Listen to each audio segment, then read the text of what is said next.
Capítulo 31. De nuevo habló Moisés a todo el pueblo de Israel y les dijo: Ya tengo 120 años de edad y no puedo seguir siendo su líder. Además, el Señor me ha dicho que no voy a cruzar el Jordán, pues ha ordenado que sea Josué quien lo cruce al frente de ustedes. El Señor su Dios marchará al frente de ustedes para destruir a todas las naciones que encuentren a su paso, y ustedes se apoderarán de su territorio.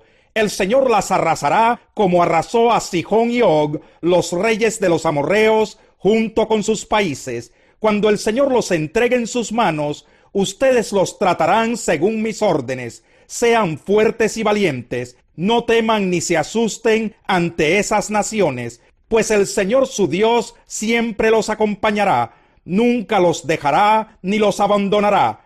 Llamó entonces Moisés a Josué, y en presencia de todo Israel le dijo: Sé fuerte y valiente, porque tú entrarás con este pueblo al territorio que el Señor juró darles a sus antepasados. Tú harás que ellos tomen posesión de su herencia.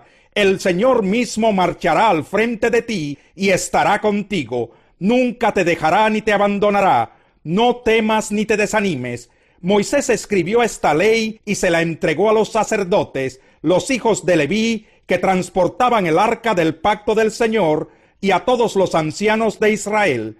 Luego les ordenó: cada 7 años, en el año de la cancelación de deudas, durante la fiesta de las enramadas, cuando tú, Israel, te presentes ante el Señor tu Dios, en el lugar que Él habrá de elegir, leerás en voz alta esta ley, en presencia de todo Israel.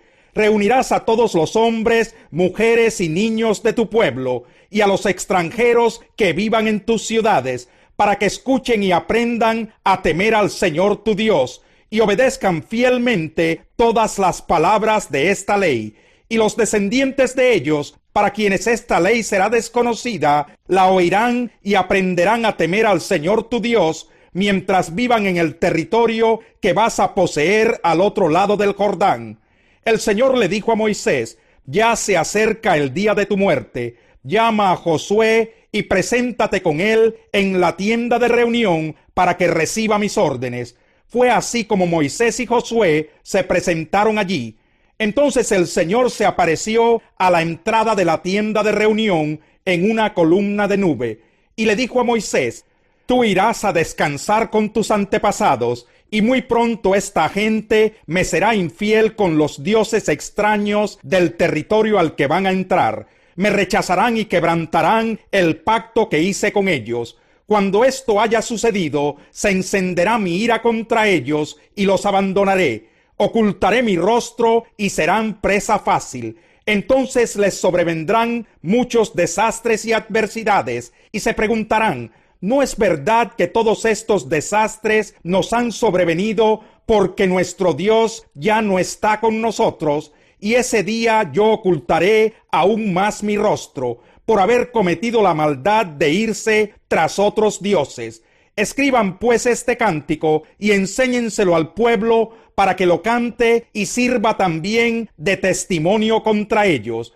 Cuando yo conduzca a los israelitas a la tierra que juré darles a sus antepasados, tierra donde abundan la leche y la miel, comerán hasta saciarse y engordarán. Se irán tras otros dioses y los adorarán, despreciándome y quebrantando mi pacto. Y cuando les sobrevengan muchos desastres y adversidades, este cántico servirá de testimonio contra ellos, porque sus descendientes lo recordarán y lo cantarán. Yo sé lo que mi pueblo piensa hacer, aún antes de introducirlo en el territorio que juré darle. Entonces Moisés escribió ese cántico aquel día, y se lo enseñó a los israelitas, y el Señor le dio a Josué, hijo de Nun, esta orden: Esfuérzate y sé valiente, porque tú conducirás a los israelitas al territorio que juré darles, y yo mismo estaré contigo. Moisés terminó de escribir en un libro todas las palabras de esta ley.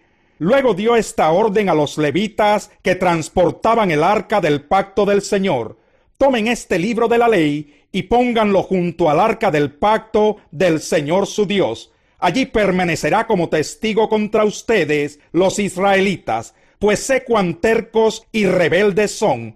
Si fueron rebeldes contra el Señor mientras viví con ustedes, cuánto más lo serán después de mi muerte. Reúnan ante mí a todos los ancianos y los líderes de sus tribus, para que yo pueda comunicarles estas palabras y las escuchen claramente.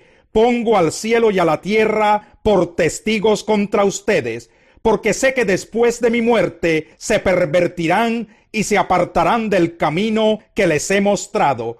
En días venideros les sobrevendrán calamidades, porque harán lo malo a los ojos del Señor, y con sus detestables actos provocarán su ira. Y este fue el cántico que recitó Moisés de principio a fin, en presencia de toda la asamblea de Israel. Capítulo 32. Escuchen cielos y hablaré, oye tierra las palabras de mi boca, que caiga mi enseñanza como lluvia, y desciendan mis palabras como rocío, como aguacero sobre el pasto nuevo, como lluvia abundante sobre plantas tiernas. Proclamaré el nombre del Señor, alaben la grandeza de nuestro Dios. Él es la roca, sus obras son perfectas, y todos sus caminos son justos. Dios es fiel, no practica la injusticia, Él es recto y justo. Actuaron contra él de manera corrupta, para vergüenza de ellos. Ya no son sus hijos, son una generación torcida y perversa. Y así le pagas al Señor, pueblo tonto y necio. ¿Acaso no es tu Padre, tu Creador, el que te hizo y te formó? Recuerda los días de antaño, considera las épocas del remoto pasado. Pídele a tu Padre que te lo diga, y a los ancianos que te lo expliquen.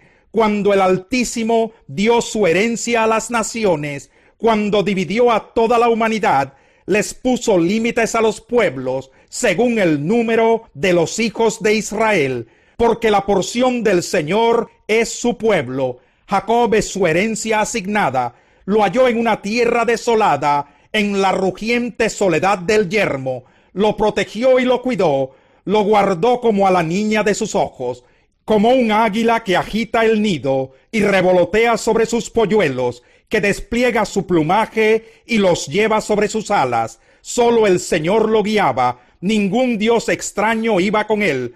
Lo hizo cabalgar sobre las alturas de la tierra y lo alimentó con el fruto de los campos. Lo nutrió con miel y aceite que hizo brotar de la roca, con natas y leche de la manada y del rebaño, y con cebados corderos y cabritos, con toros selectos de Basán, y las mejores espigas del trigo.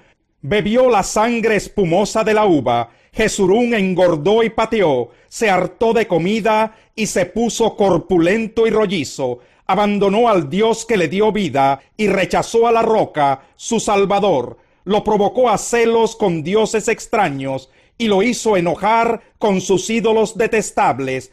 Ofreció sacrificios a los demonios, que no son Dios, dioses que no había conocido, dioses recién aparecidos, dioses no honrados por sus padres. Desertaste de la roca que te engendró, olvidaste al Dios que te dio vida.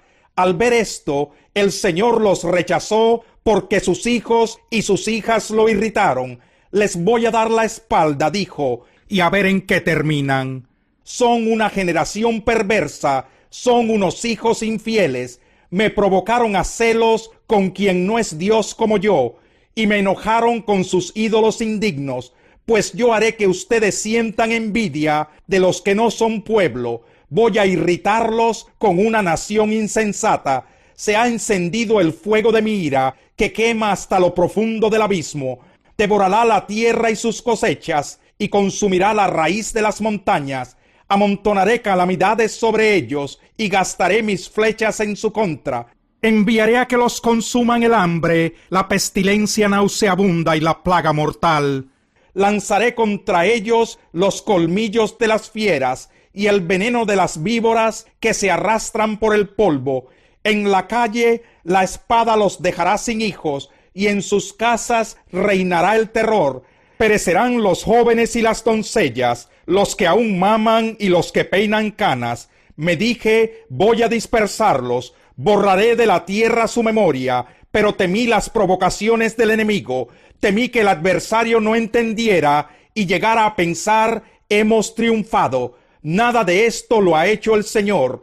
Como nación son unos insensatos, carecen de discernimiento. Si tan solo fueran sabios y entendieran esto, y comprendieran cuál será su fin, ¿cómo podría un hombre perseguir a 1000 si su roca no los hubiera vendido? ¿Cómo podrían 2 hacer huir a 10,000 si el Señor no los hubiera entregado? Su roca no es como la nuestra, aún nuestros enemigos lo reconocen. Su viña es un retoño de Sodoma, de los campos de Gomorra. Sus uvas están llenas de veneno, sus racimos preñados de amargura. Su vino es veneno de víboras, ponzoña mortal de serpientes. No he tenido esto en reserva y lo he sellado en mis archivos. Mía es la venganza, yo pagaré.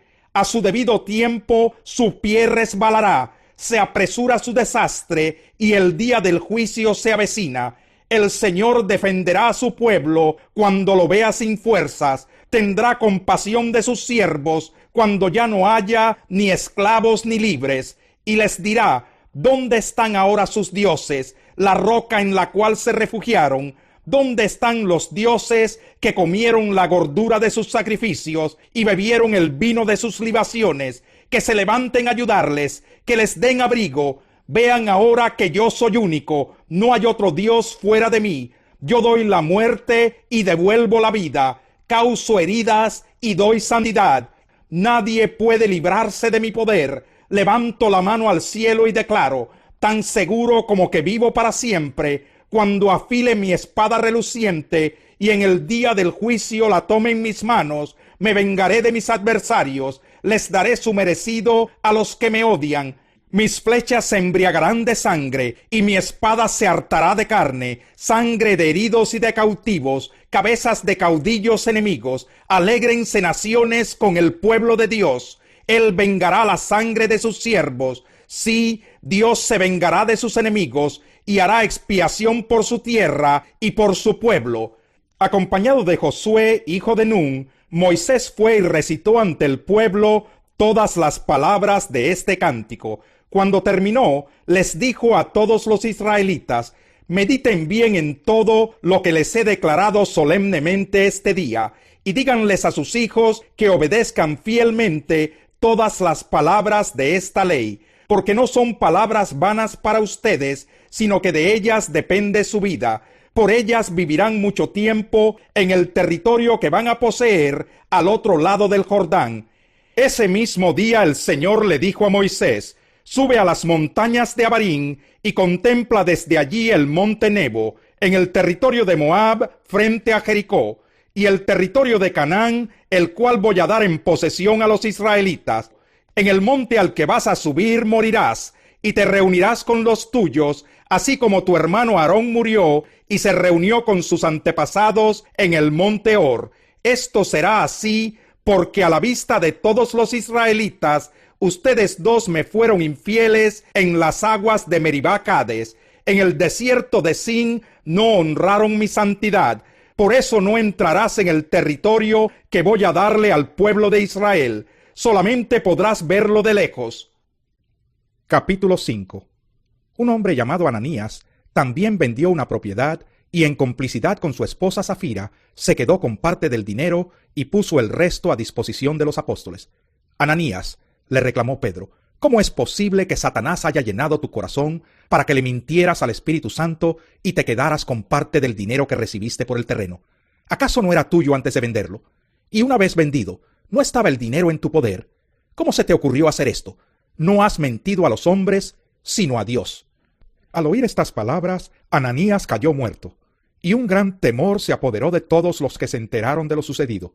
Entonces se acercaron los más jóvenes, envolvieron el cuerpo, se lo llevaron y le dieron sepultura. Unas 3 horas más tarde, entró la esposa sin saber lo que había ocurrido. «Dime», le preguntó Pedro, ¿vendieron ustedes el terreno por tal precio? «Sí», dijo ella, «por tal precio». «¿Por qué se pusieron de acuerdo para poner a prueba al Espíritu del Señor?», le recriminó Pedro. «Mira, los que sepultaron a tu esposo acaban de regresar y ahora te llevarán a ti». En ese mismo instante, ella cayó muerta a los pies de Pedro. Entonces entraron los jóvenes y al verla muerta, se la llevaron y le dieron sepultura al lado de su esposo. Y un gran temor se apoderó de toda la iglesia y de todos los que se enteraron de estos sucesos. Por medio de los apóstoles ocurrían muchas señales y prodigios entre el pueblo, y todos los creyentes se reunían de común acuerdo en el pórtico de Salomón. Nadie entre el pueblo se atrevía a juntarse con ellos, aunque los elogiaban. Y seguía aumentando el número de los que creían y aceptaban al Señor. Era tal la multitud de hombres y mujeres que hasta sacaban a los enfermos a las plazas y los ponían en colchonetas y camillas, para que al pasar Pedro, por lo menos su sombra cayera sobre alguno de ellos. También de los pueblos vecinos a Jerusalén acudían multitudes que llevaban personas enfermas y atormentadas por espíritus malignos, y todas eran sanadas. El sumo sacerdote y todos sus partidarios, que pertenecían a la secta de los saduceos, se llenaron de envidia. Entonces arrestaron a los apóstoles y los metieron en la cárcel común. Pero en la noche un ángel del Señor abrió las puertas de la cárcel y los sacó. Vayan, les dijo, preséntense en el templo y comuniquen al pueblo todo este mensaje de vida. Conforme a lo que habían oído, al amanecer entraron en el templo y se pusieron a enseñar. Cuando llegaron el sumo sacerdote y sus partidarios, convocaron al consejo, es decir, a la asamblea general de los ancianos de Israel, y mandaron traer de la cárcel a los apóstoles. Pero al llegar los guardias a la cárcel, no los encontraron. Así que volvieron con el siguiente informe. Encontramos la cárcel cerrada con todas las medidas de seguridad y a los guardias firmes a las puertas, pero cuando abrimos no encontramos a nadie adentro. Al oírlo, el capitán de la guardia del templo y los jefes de los sacerdotes se quedaron perplejos, preguntándose en qué terminaría todo aquello. En esto se presentó alguien que les informó: miren, los hombres que ustedes metieron en la cárcel están en el templo y siguen enseñando al pueblo. Fue entonces el capitán con sus guardias y trajo a los apóstoles sin recurrir a la fuerza, porque temían ser apedreados por la gente. Los condujeron ante el consejo y el sumo sacerdote les reclamó: terminantemente les hemos prohibido enseñar en ese nombre. Sin embargo, ustedes han llenado a Jerusalén con sus enseñanzas y se han propuesto echarnos la culpa a nosotros de la muerte de ese hombre. Es necesario obedecer a Dios antes que a los hombres, respondieron Pedro y los demás apóstoles. El Dios de nuestros antepasados resucitó a Jesús, a quien ustedes mataron colgándolo de un madero. Por su poder, Dios lo exaltó como príncipe y salvador, para que diera a Israel arrepentimiento y perdón de pecados. Nosotros somos testigos de estos acontecimientos, y también lo es el Espíritu Santo que Dios ha dado a quienes le obedecen. A los que oyeron esto, se les subió la sangre a la cabeza y querían matarlos. Pero un fariseo llamado Gamaliel, maestro de la ley muy respetado por todo el pueblo, se puso de pie en el consejo y mandó que hicieran salir por un momento a los apóstoles. Luego dijo: hombres de Israel, piensen 2 veces en lo que están a punto de hacer con estos hombres. Hace algún tiempo surgió Teudas, jactándose de ser alguien, y se le unieron unos 400 hombres, pero lo mataron y todos sus seguidores se dispersaron y allí se acabó todo. Después de él surgió Judas el Galileo en los días del censo, y logró que la gente lo siguiera. A él también lo mataron y todos sus secuaces se dispersaron. En este caso les aconsejo que dejen a estos hombres en paz. Suéltenlos. Si lo que se proponen y hacen es de origen humano, fracasará. Pero si es de Dios, no podrán destruirlos, y ustedes se encontrarán luchando contra Dios. Se dejaron persuadir por Gamaliel. Entonces llamaron a los apóstoles y luego de azotarlos, les ordenaron que no hablaran más en el nombre de Jesús. Después de eso los soltaron. Así pues, los apóstoles salieron del consejo, llenos de gozo por haber sido considerados dignos de sufrir afrentas por causa del nombre. Y día tras día, en el templo y de casa en casa, no dejaban de enseñar y anunciar las buenas nuevas de que Jesús es el Mesías.